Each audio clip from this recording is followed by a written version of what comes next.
Assalamualaikum warahmatullahi wabarakatuh. Alhamdulillahi rabbil alamin.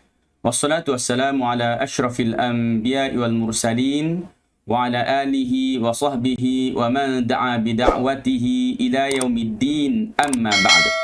Alhamdulillah, kita bersyukur kepada Allah Subhanahu wa taala dapat kita bersama lagi pada kali ini, dan pada kali ini saya ingin membuat satu lagi penilaian semula. Penilaian semula bidang fiqh, buku teks KSSM tingkatan 1.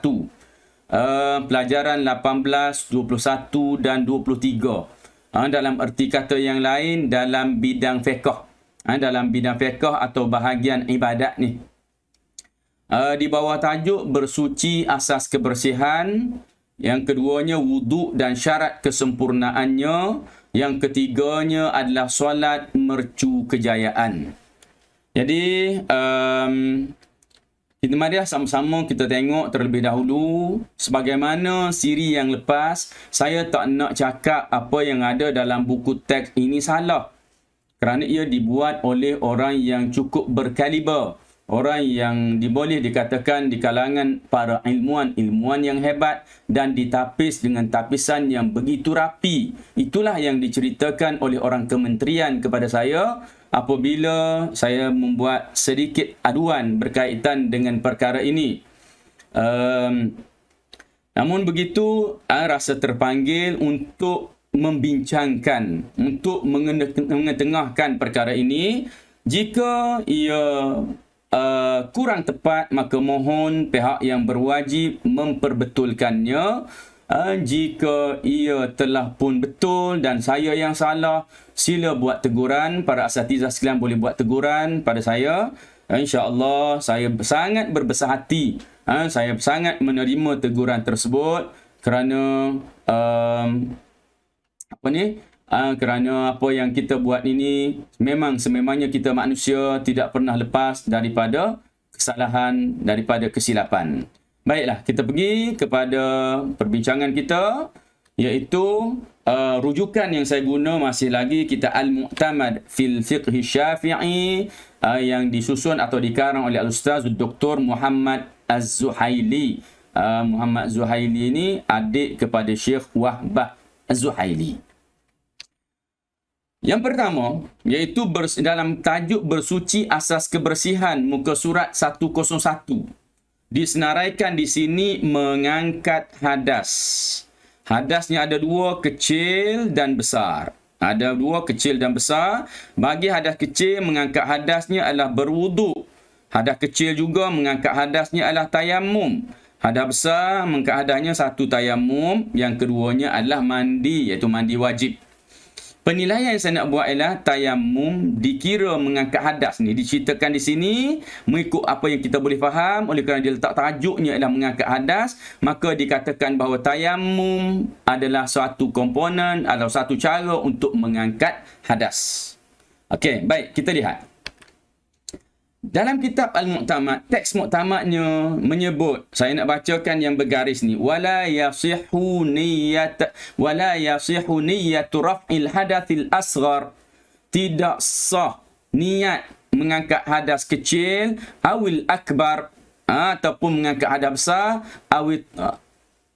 awit taharati an ahadihima, ataupun taharah dengan untuk hadas besar atau hadas kecil. Lianna tayammuma, kerana tayammum la yarfa'ul hadath, kerana tayammum sifatnya macam mana? Tidak mengangkat hadas, kata Syekh Muhammad Zuhaili. Jadi tayammum tidak dikira mengangkat hadas. Dalam kitab ini disebutkan begitu. Dalam buku teks tu kata tayammum tu termasuk dalam komponen mengangkat hadas. Di mana satu betul, saya pun tak tahu ni. Saya cuma bagi tahu cerita je ni. Okey, terjemahan yang saya buat tadi, tidak sah berniat mengangkat hadas kecil atau besar atau bersuci daripada keduanya kerana tayamum tidak mengangkat hadas. Muka kitab Al-Mu'tamad, muka surat 103. Itu yang pertama. Jadi cadangan, kalau pandangan saya ni betul, kalau apa yang saya sebut ni betul, mengeluarkan perkataan tayamum dari senarai mengangkat hadas, itu cadangannya. Yang kedua, Juga dalam tajuk bersuci asas kebersihan, tajuk yang sama, muka surat 104 pula. Iaitu berkenaan dengan air mutanajis.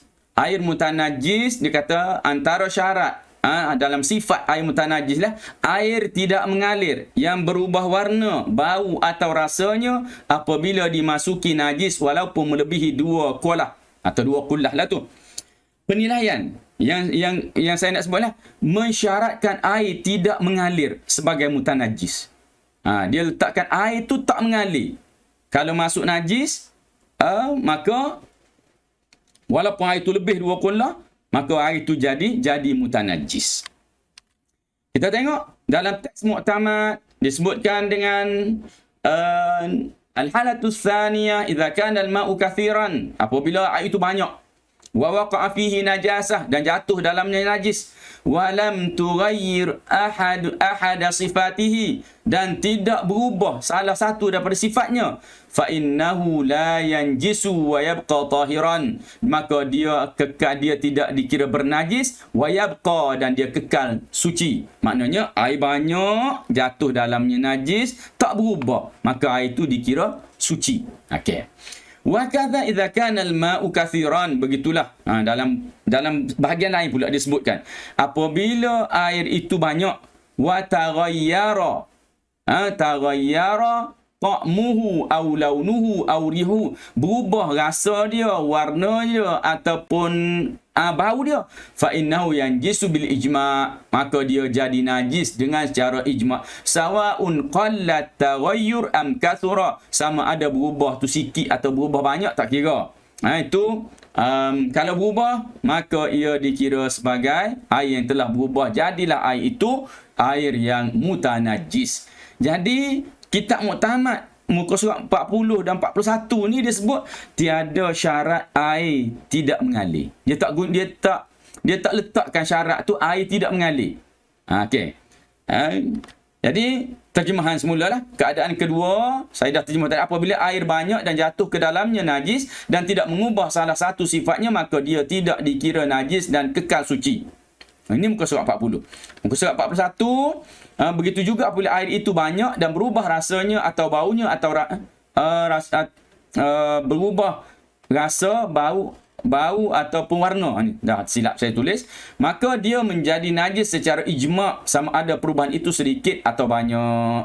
Jadi cadangan saya dibuang perkataan tidak mengalir. Kerana apa? Kerana di situ tidak ada syarat air itu mesti tak mengalir. Sekalipun air itu mengalir. Contoh air sungai, yang mana di atas, bahagian atas sungai itu dibela lembu contohnya. Dan najis-najis lembu masuk banyak ke dalam sungai sehingga mengubah air sungai. Air itu dikira air sungai yang mutanajis walaupun dia mengalir laju. Walaupun dia mengalir laju. Saya tambah laju. Sebab apa? Nak suruh nampak dia tu betul-betul mengalir. Jadi, sini para asatizah boleh membuat penilaian sendiri. Sama ada apa yang saya katakan ini betul ataupun tidak. Baik. Yang ketiga, masih dalam bab bersuci asas kebersihan. Muka surat 104. Agak banyak juga ni. Ada 3 perkara ni dalam satu tajuk ni. Hadisnya, idza kana al-ma'u qullataini lam yahmil al-khabatha. Terjemah dia, apabila air mencukupi 2 kulah, air tersebut tidak mengandungi kotoran atau najis. Tidak mengandungi. Dia kata menterjemahkan perkataan lam yahmil dengan tidak mengandungi. Saya rasa tak sedap. Tak nak kata salah. Salah betul, saya serahkan kepada pihak yang berwajib. Saya hari ini bentang saja. Baik. Cadangannya ialah, jadi tadi terjemahannya macam mana? Apabila air mencukupi 2 kulah atau 2 kulah tadi, tak ada masalah. Ini istilah kita guna saja. Air tersebut tidak menanggung najis. Tak menanggung kotoran atau najis. Macam mana kita kata tidak mengandungi, dah masuk dalam tu? Pada saya, memang mengandungilah. Yang dikira itu tidak menanggung atau tidak dikira sebagai bernajis. Kemudian kita lihat pula pada tajuk wuduk dan syarat kesempurnaannya pada muka surat 121. Disebut menyapu kepala. Penilaian penggunaan menyapu kepala. Okey. Teks al-mu'tamad mashu ba'dir ra'si. Mashu ba'dir ra'si. Jadi diguna dengan menyapu sebahagian kepala. Di sana diguna menyapu kepala. Okey. Kita lihat kepada terjemahan menyapu sebahagian kepala. Sesungguhnya menyapu sebahagian kepala adalah merupakan fardu secara ijma'. Ini terjemah dari sini ni. Mashu ba'dir ra'si, menyapu sebahagian kepala. Sesungguhnya inna masha ba'dir ra'si fardun bil ijma'. Sesungguhnya menyapu sebahagian kepala merupakan fardu, merupakan kewajipan, rukun secara ijma' ulama. Okey. Baik, terus. Cadangan menambah perkataan sebahagian di situ. Takut nanti anak-anak kita keliru. Kalau apa yang saya nyatakan ini betul lah. Okey, baik. Masih dalam, okey, kita pindah pada tajuk solat mercu kejayaan. Muka surat 132. Muka surat 132 ni senarai bagi perkara yang membatalkan solat. Ni, senarai 10, 11, 12 ni perkara yang membatalkan solat. Perkara ke-11, dia kata terbuka aurat dengan sengaja, batal solat. Penilaian mengaitkan terbuka aurat dengan perkataan dengan sengaja. Dia guna dengan sengaja. Jadi kita lihat dalam kitabnya sebut macam mana. Okey, terus dalam kitab Mu'tamad disebutkan wa in kashafa syai'un min auratil musalli. Sekiranya terdedah sesuatu daripada aurat orang yang solat, lam yasih salatuhu, tidak sah solatnya.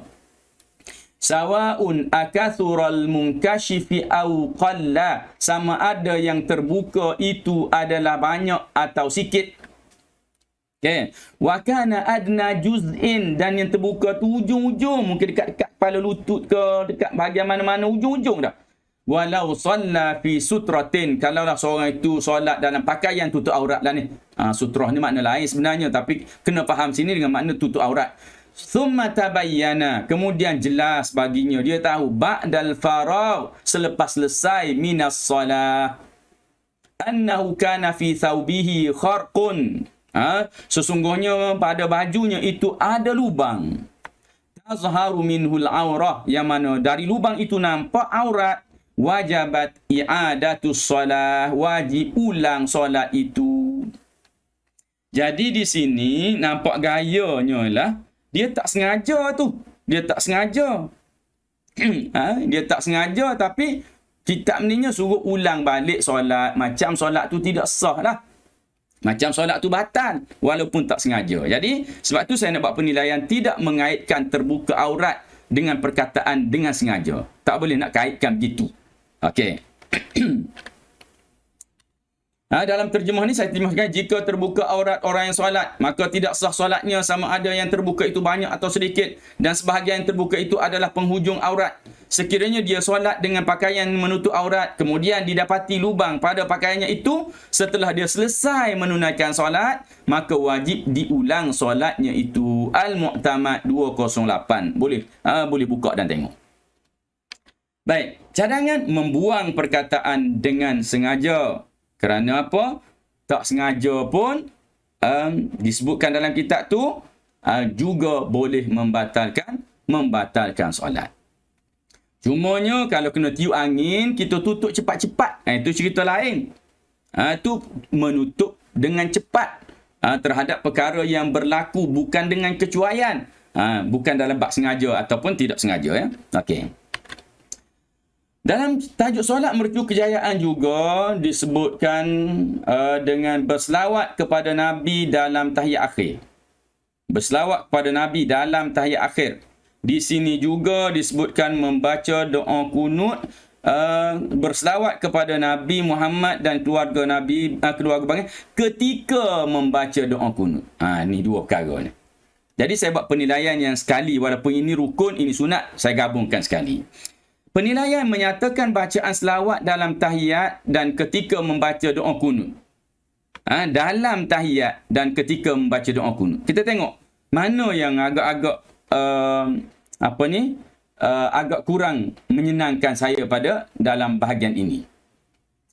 Iaitu teks Al-Mu'tamad, muka surat 208, Ar-Ruknul Hadi Ashar, rukun yang ke-11. As-salatu ala Nabi sallallahu alaihi wasallam, berselawat ke atas Nabi sallallahu alaihi wasallam. Inna salata ala Nabi fardun, sesungguhnya solat ke atas Nabi sallallahu alaihi wasallam fardun fil qu'ud, pada ketika duduk, litasyahudil akhir, untuk membaca tasyahud akhir.